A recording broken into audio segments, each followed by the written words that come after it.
3, 2, 1, go!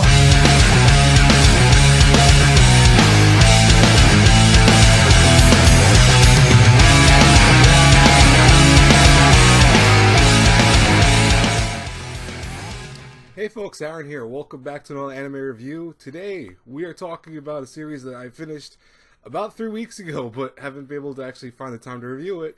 Domestic na Kanojo, or Domestic Girlfriend. Now, I actually really wanted to review this for the last 3 weeks. The problem being is that obviously, as many of you guys know, I've been dealing with a family emergency in the form of my dad having to go to the hospital for now a month. And, you know, I've talked about that already in Tangent and other videos, so, I mean, I'm not going to go too far into it.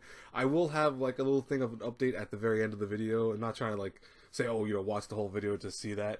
You know, you can easily just skip to the end if you really want to see that specifically. But I want to just kind of focus on the review because obviously I don't want to keep talking about like updates and stuff like that. I feel like that's not the point of my channel. It's just to discuss my family life and what's going on in my life too either. I mean, I do want to do that, but this is a review. So, back on track here with this. Domestic na Kanojo, or Domestic Girlfriend, which I just rather call it because I think Domestic Girlfriend kind of makes more sense. And if you really think about it, it actually makes a little too much sense for the show. Focuses on Natsuo. Natsuo is a young high school student who is in love with his teacher, Hina.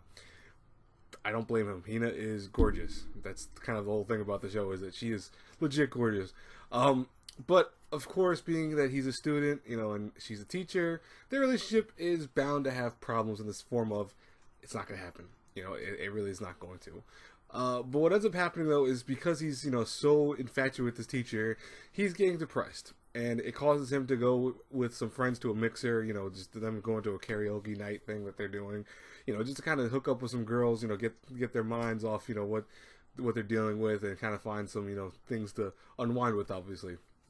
He ends up running into this girl called Rui, and this girl is really quick to go, hey, listen, let's get the hell out of this place, and let's have sex. I kid you not, that's legit, like, how fast things go from point A to point, like, F. It's crazy. Rui and Natsuo have sex, obviously, which is kind of funny because he's like, wow, you know, he has a first kiss. He hasn't really had a relationship ever before, and he just had sex. You know, it's like, it's nuts. Things get more insane though when his dad comes out of nowhere and goes, hey, son, I'm gonna be getting remarried because there's this girl I've been seeing kind of behind your back, you know, for a while now. And, you know, he's happy because his dad's happy, obviously. He ends up learning that, you know, this woman that's marrying into his father's life is coming with 2 girls. One being Hina, which is his teacher, and the other being Rui, which is the girl he just slept with. Yes, that's the kind of whole point of why it's called Domestic Girlfriend. It's very strange in that sense. But things get a little bit more insane as the series progresses because obviously now he has both this one girl he slept with as his, you know, stepsister now, and his teacher who he's infatuated with now being his also stepsister, and they both live with him obviously, so he's got to deal with that, being the only real like guy who gives a shit about any of these girls in this little small realm. The teacher is dealing with a kind of side thing of where she's with someone, but that relationship is kind of, I don't want to spoil it too much, but that relationship goes very haywire, causing her a lot of distress, causing equally them a lot of distress. So Domestic Girlfriend is a very melodramatic romance. It is one of those stories that you watch because of the drama. You're not watching it because it's comedic, it's, you know, this or that. You're watching it for the drama. I usually say that melodrama for me is one of the worst things you could do in anime. It's one of those things that you need melodrama in everything, yes, but when you focus a whole series on melodrama, you're bound to have a lot of problems because obviously melodrama is forced drama. It's the concept of just having, you know, oh, let's just throw in some drama here because it makes things, you know, spicy.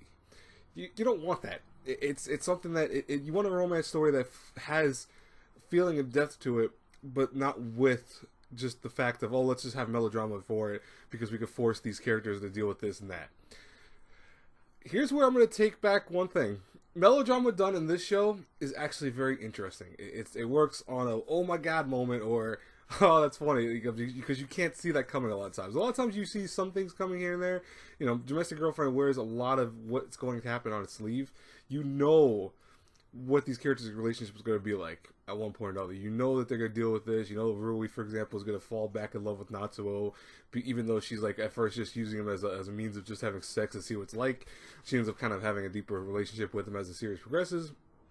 And, you know, meanwhile, you have Hina, who's dealing with her repressed feelings for this guy who's not, you know, basically should be with her by definition. And there's more to it, but again, that's a big shocking thing when it shows up. And then she starts also falling and having feelings for Natsuo for various reasons too. And it becomes this kind of shitstorm because, you know, Natsuo here is thrown into the crossfire in the form of him having to deal with now Hina, who he really cares for still because, you know, it's obviously his big crush, but then Rui too, who's also someone he's starting to fall for and have feelings for because that was like his first big man moment. You know, it's like, oh, I had sex with this girl, and you know, it wasn't like, for him it's a big deal because obviously, again, he's never had a girlfriend prior to that, or he's never really had any relationships that seem to be real and generic. Fruitful is probably the best way I could put it. So here he is now with this, you know. What's interesting though is in this 12 episode run, the series is still continuing in the manga, obviously. So you figure with 12 episodes, it wasn't going to be finished. And Domestic Girlfriend kind of leaves on this possible cliffhanger where you don't need a second season anime-wise. It kind of makes you want to go read the manga. But the same token, if you want a second season, it's possible they can jump right into it because there are some big changes here and there.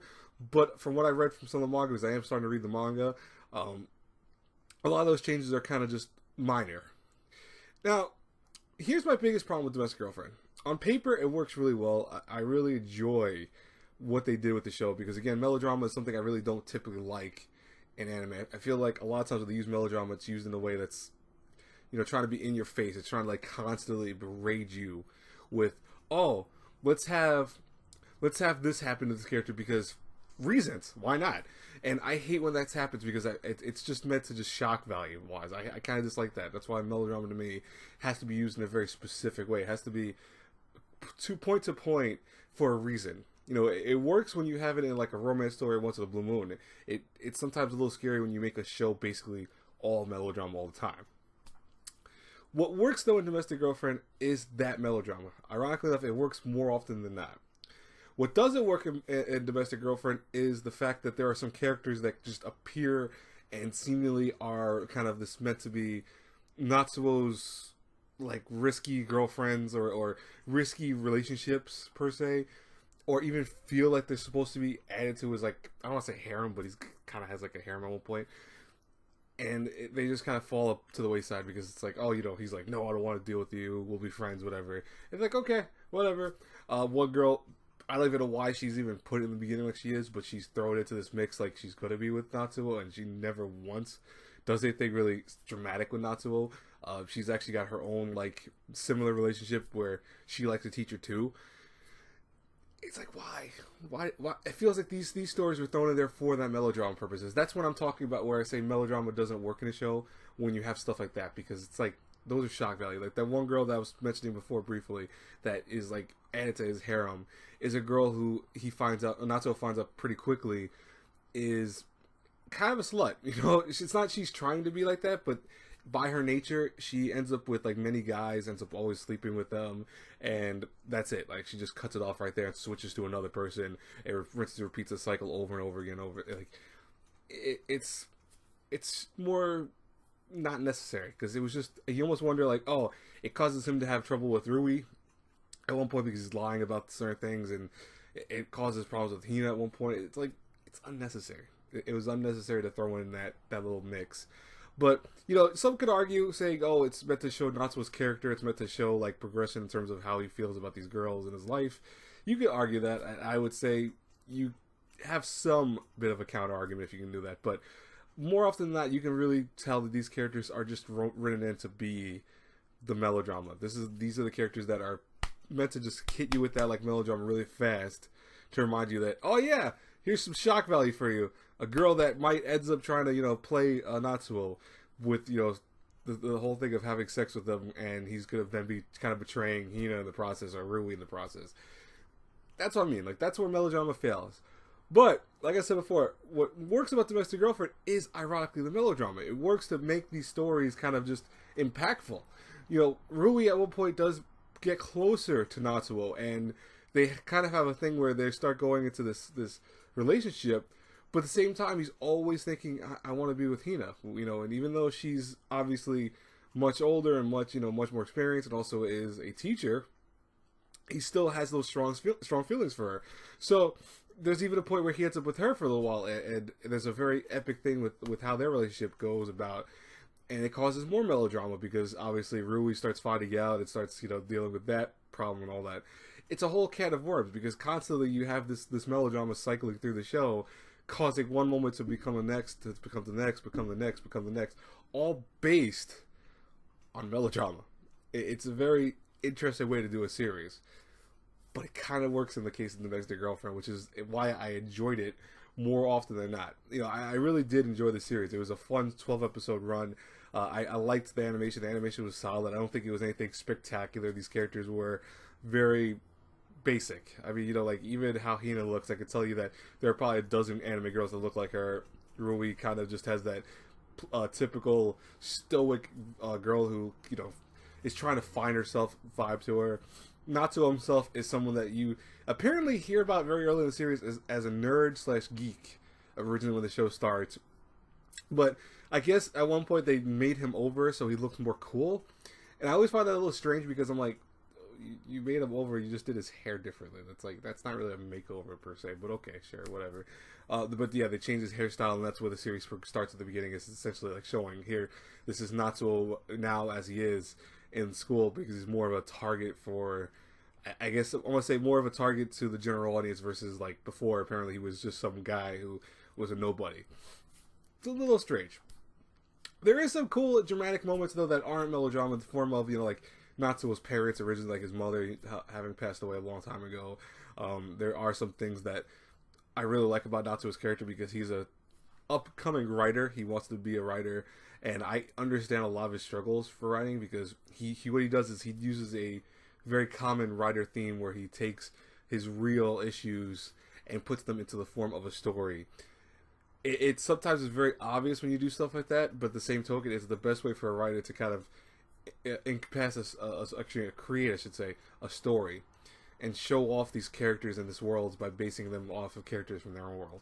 So it's a cool idea. It sometimes is a little harder to make work than anything else because you have to be careful not to, I don't want to say go into spoiler territory. I'm not spoiler territory. What's the word? How would I put it? It's something where you have to be very careful how you do that because you can typically ruin a lot of people's lives by making a story based off of their lives and based off what's happening in your life. So you gotta be careful with that. You gotta play the field with that a little bit when you write.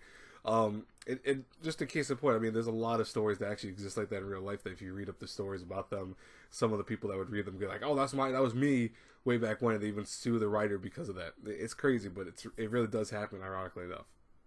But it's interesting because I like his character because I get the struggles of having to stay up like late nights to start writing, or to find the time to write when you really have nothing in terms of free time. You're just busy, so you can't write. So I enjoyed that aspect of it, and I also loved the opening of Domestic Girlfriend. I think the opening was so good. It was so powerful, which is funny. Again, it shows characters that like have no point to the story beyond just being shock value, but I actually loved how the song was. I just love the power of it. It's like, just damn, it's awesome. But overall, Domestic Girlfriend was a really good show. It was. It has its problems. If you look on now, there's a lot of people that say it was an average show or even below average, and I can understand both sides of the argument. I can understand a few people that loved it. I honestly saw a lot of people saying they really loved the show, and I understand why you would love it too. For me, I fall in the very middle of the realm with it. I liked the show a lot. There are things about it that I dislike. Like, obviously, I don't want to really have to, per se, read the manga to finish the story, but it's not done yet. I get it, but it's always, to me, like a kind of a shot in the face when you do shit like that, because for anime only, not everyone likes to read manga. There's still people that prefer just to watch anime. Doing it that way makes it kind of like a turnoff, because you know that you're not going to have a full story. And I kind of warn the people that are watching specifically only for the anime who asked me before, does it have a real conclusion? I'm like, it has a conclusion, but not in the sense where you're like, oh, it's a great conclusion for a story. It's more like, well, if you don't have a second season, okay, I guess, but it leaves a lot of things up in the air. Like, a lot of relationships are left to, I don't want to say rot because it seems like kind of hard way to put it, but in terms of anime at least, they're left to rot in this kind of cliffhanger doom that is never probably gonna be a second season. You know, maybe they'll do one. I don't know. I don't really know how well Domestic Girlfriend did in terms of like sales and all that other stuff, and that stuff has to still come out in Japan. But I don't know. You know, I hope there's a second season. I just doubt it. But if I had to rate Domestic Girlfriend between A through F, I'm going to give it a solid B minus. I think that it's very close to that borderline C plus. Like it's like that close. Like if you were looking at a grade, it's probably like an 80. But it's if you really wanted to like super nitpick, you could even put like 79.9. It's that close to a C plus, in my mind at least. The reason being is Domestic Girlfriend works when it focuses on Hina, Natsuo, and Rui. It works really well. The melodrama just perfect, ironically enough. It works really well. When it starts throwing all these other characters, these other spins to these stories, that's where I have issues with it. And sometimes the melodrama falls a little bit like on the obvious side where it's like, oh god, here's Rui to ruin things because she wants to start making out with Natsuo in the house. It talks about it early on going, we can't, you know, we shouldn't do stuff like that here because obviously it would be a risk.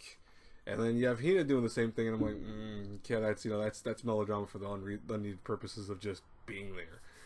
But I liked it. You know, there's more positive things than negative, so that's why I give it a B minus in my mind, because I think it kind of is a fun show to watch.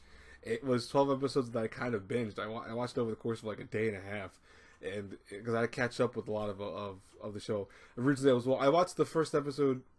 I want to say maybe like 2 weeks or 3 weeks after it had aired. And I put it to the side because obviously all this drama I was dealing with. But you know, once the show was complete, I was able to catch up with it a little faster. And then before I knew it, I had finished the thing before that. And by the way, my phone's ringing, so I'm gonna have to go in a couple seconds. But here's the thing, guys. You know, in case you are caring about the update stuff and all that, my dad is doing a lot better. You know, he's actually still in the hospital. He's gonna be there probably for another month. He's gonna be going through rehab, so yeah, he has to deal with that. But you know, the thing is that at least comparison to how he was before, it's a big change. It's a better thing. So I'm happy for him, and I'm looking forward to seeing how he can do rehab and stuff like that. So it's been a stressful month and a half for me. It really has been one of the hardest months I've had to deal with in my whole life, to be honest with you. And I've dealt with a shitstorm of drama in my life, trust me. But you know, for you guys who are supporting me on Twitter, you know, by just giving me a lot of love and saying prayers for my dad, I really appreciate it, guys. You know, I wanted to end the video on a more somber note by giving that positive message that he's doing a lot better. You know, is he completely perfect yet? No, he's got to deal with the rehab, which is going to be a long road. It definitely will be, but at least he's here to do the rehab, and you know, he had a surgery and stuff like that. That all went well, so thank God for that. Anyways, I will talk to you guys later. I'm going to try to upload another review probably in the coming weeks. I don't want to make a promise because obviously with work, to go into the hospital, to deal with this, doing this, that, and other, I'm just swamped. It has been me basically with free time like non-existent in my life, and it's been rough. But you know, it's been rough on my whole family in general. But I'm trying to kind of find some normality, and I wanted to upload this review to you guys today. So I hope you guys enjoy it. Anyways, I will talk to you guys later. Until I pass crossing again in the next review, please think about liking and subscribing to the channel. I always love and appreciate it, guys. You know, it helps build my channel up. You know, I got to 2,000 subscribers. I still have to do a video for that. I don't know what the hell I want to do for a video for that. You know, give me some suggestions in the comments below if you want to, because I really have no idea what I want to do for a 2,000 subscriber video. And I'll talk to you guys later. God bless you all. Have a good one, everyone. Bye-bye.